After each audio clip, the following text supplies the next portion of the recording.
हर हर महादेव। साधकों, दोस्तों, क्या आपने कभी सोचा है कि आपकी अगली सांस आपके अस्तित्व की आखिरी कड़ी हो सकती है।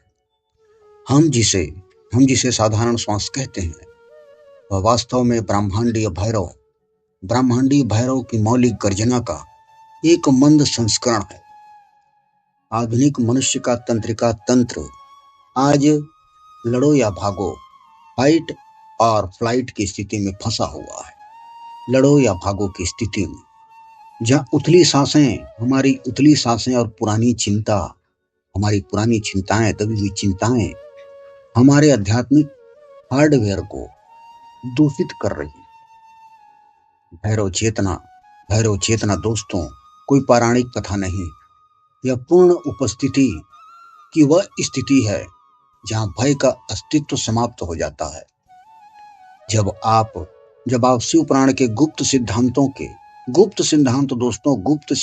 के माध्यम से अपने फेफड़ों की लय को बदलते हैं, फेफड़े की लय को, तो आप केवल जीवित नहीं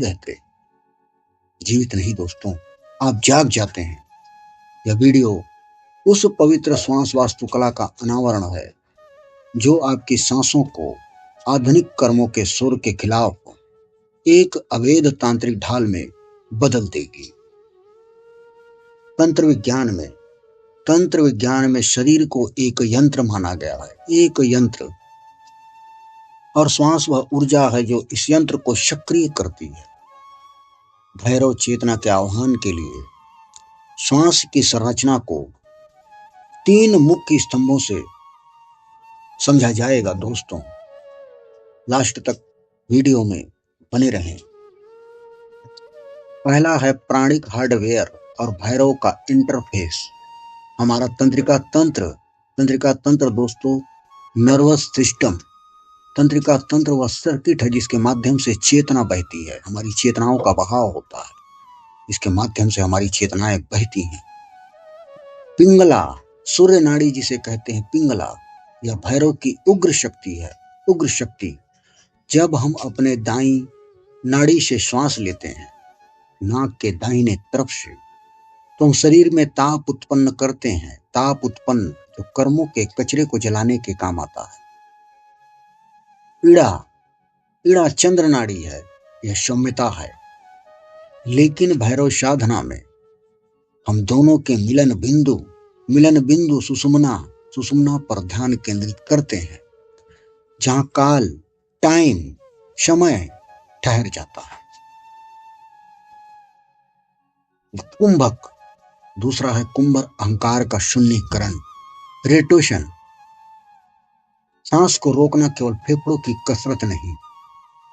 शिव पुराण के अनुसार जब श्वास को भीतर या बाहर रोका जाता है, कुंभक, तो मन का अहंकार घबराता है।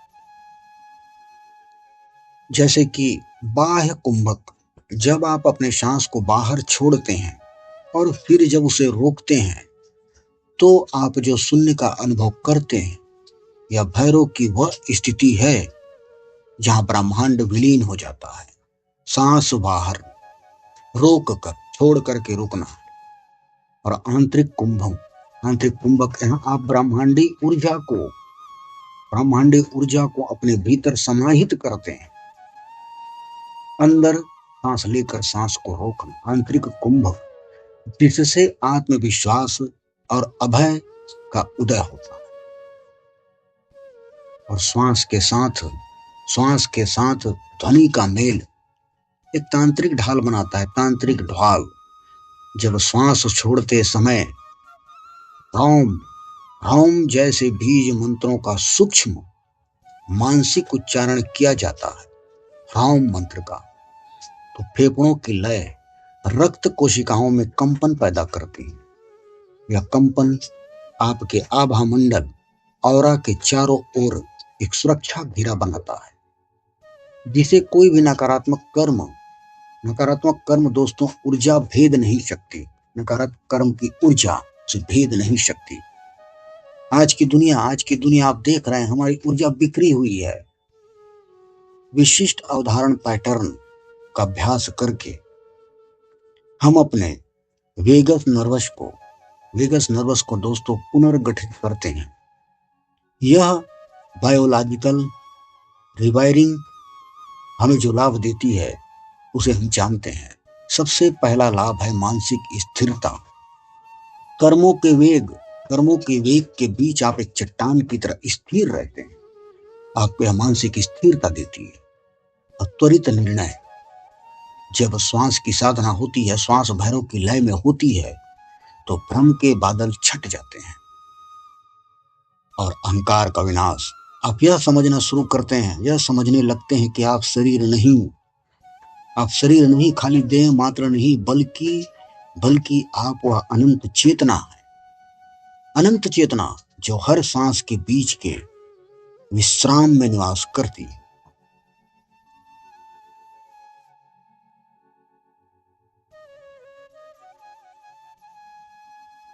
अस्तित्व का सबसे बड़ा रहस्य दोस्तों आपके नाक के अग्रभाग पर टिका है। अग्रभाग पर हम दिन भर में लगभग 22,000 बार सांस लेते हैं, 22,000 बार। लेकिन उनमें से एक भी सांस हमारी कोई भी सांस जागरूक नहीं होती। 22,000 सांस में शिवपुराण और विज्ञान भैरव तंत्र के अनुसार श्वास केवल ऑक्सीजन का आदान प्रदान नहीं है, सिर्फ ऑक्सीजन का आदान प्रदान नहीं है दोस्तों, बल्कि यह काल माने समय, टाइम की गति है। समय की गति जो श्वास के साथ निरंतर चलते जा रहा है, घटते जा रहा है।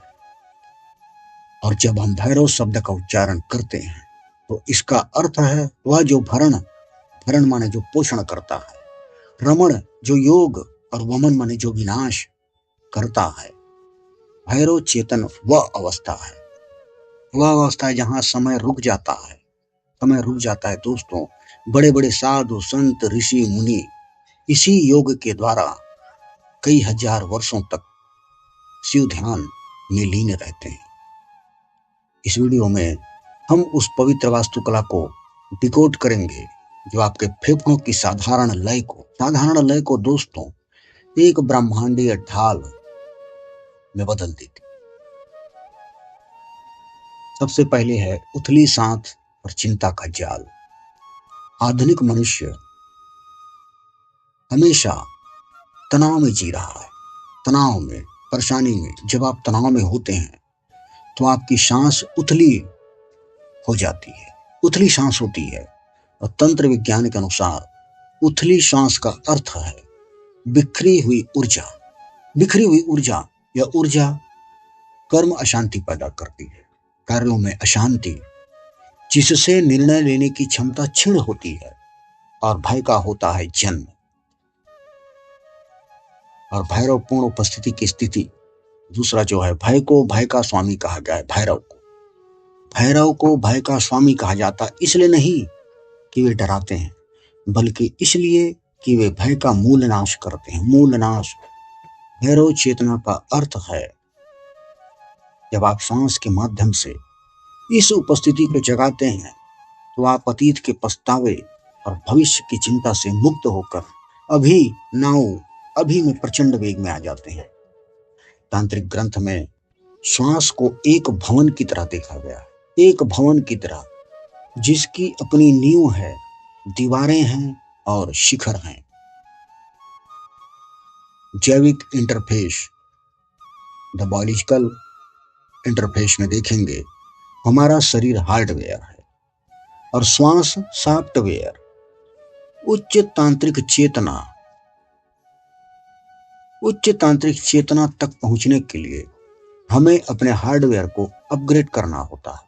अपग्रेड सामान्य भाषा में आप समझिए, बायोलॉजिकल के हिसाब से वेगस नर्वस की भूमिका, गहरी और लयबद्ध श्वास हमारे वेगस नर्व को सक्रिय करती है जो सीधे मस्तिष्क के शांति केंद्र से जो जुड़ी है। इसे ही तंत्र में शक्ति का जागरण कहा गया है। और 3 आयाम श्वास पैटर्न के भैरव साधना में श्वास के 4 हिस्से महत्वपूर्ण होते हैं दोस्तों। 4 हिस्से। पहला है पूरक इनहेलेशन, पूरक। ब्रह्मांडी ऊर्जा का संचय। और फिर आंतरिक कुंभक,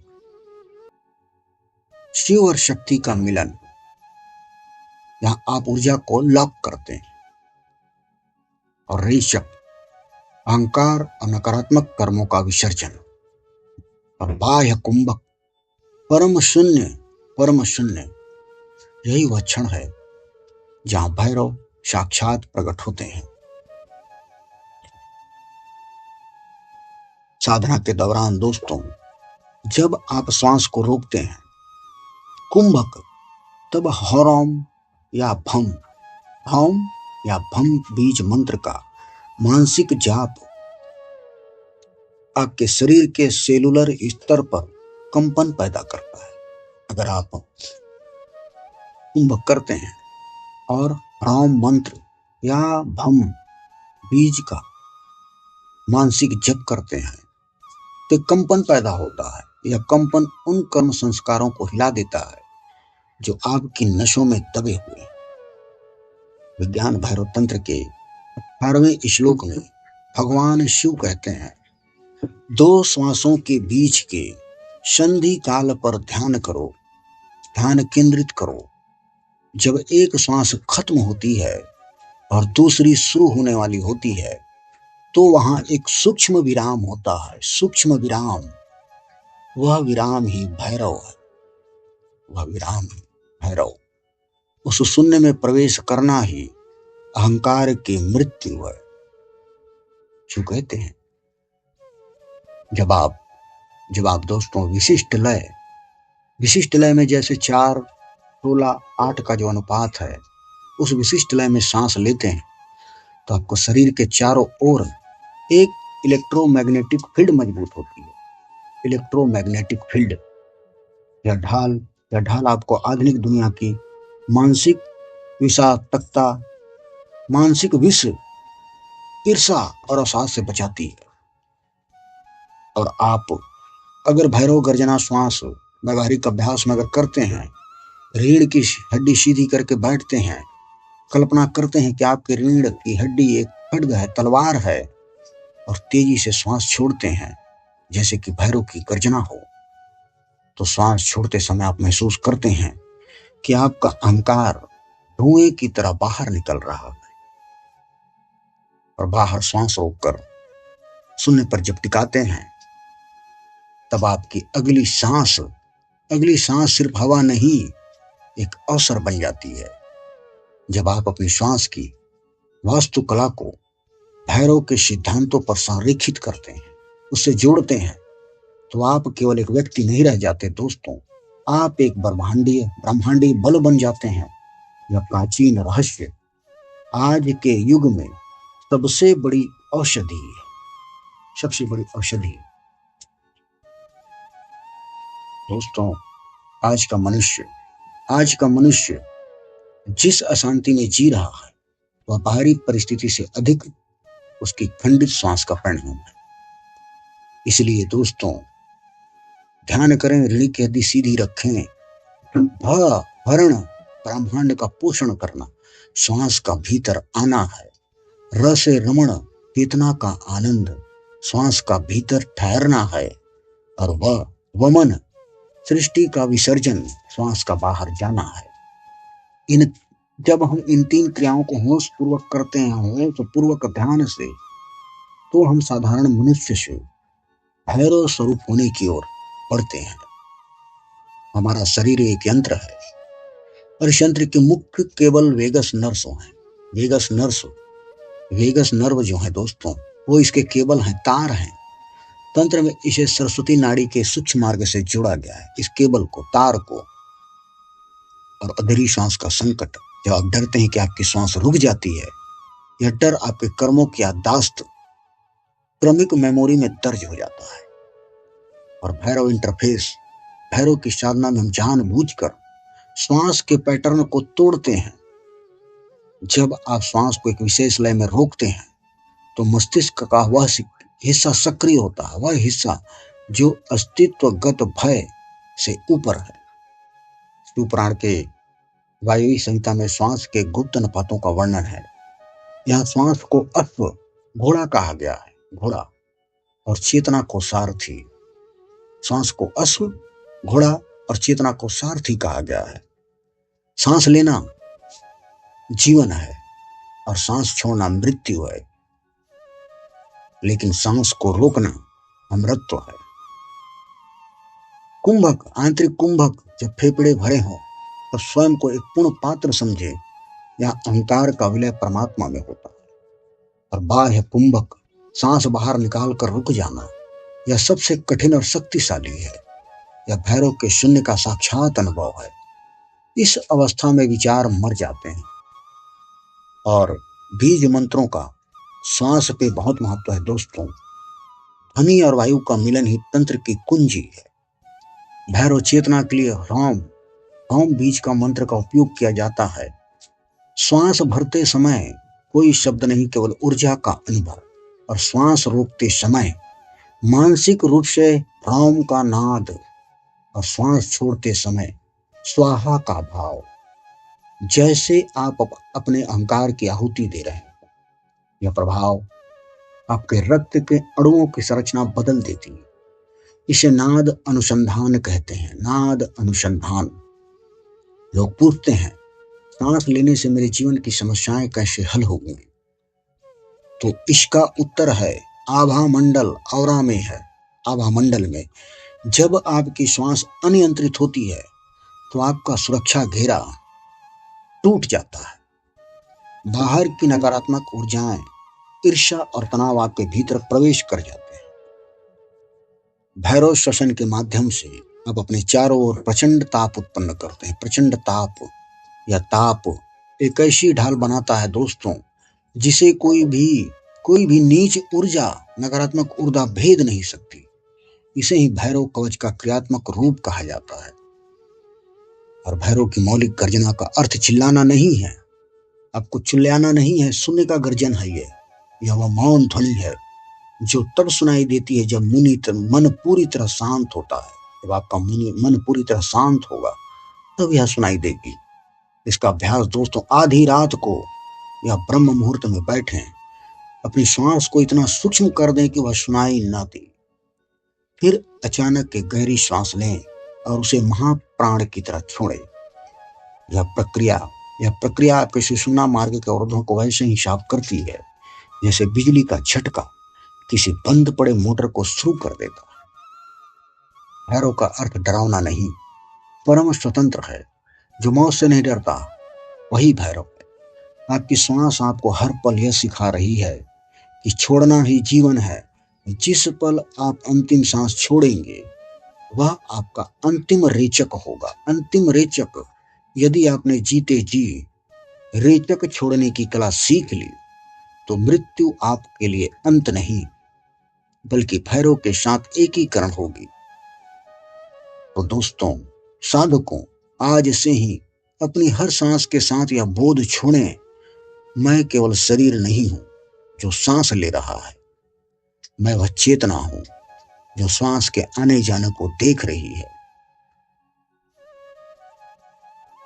दोस्तों, अगर वीडियो पसंद आई हो तो लाइक करें, कमेंट करें, सब्सक्राइब करें। फिर मिलते हैं अगले वीडियो में। तब तक के लिए हर हर महादेव।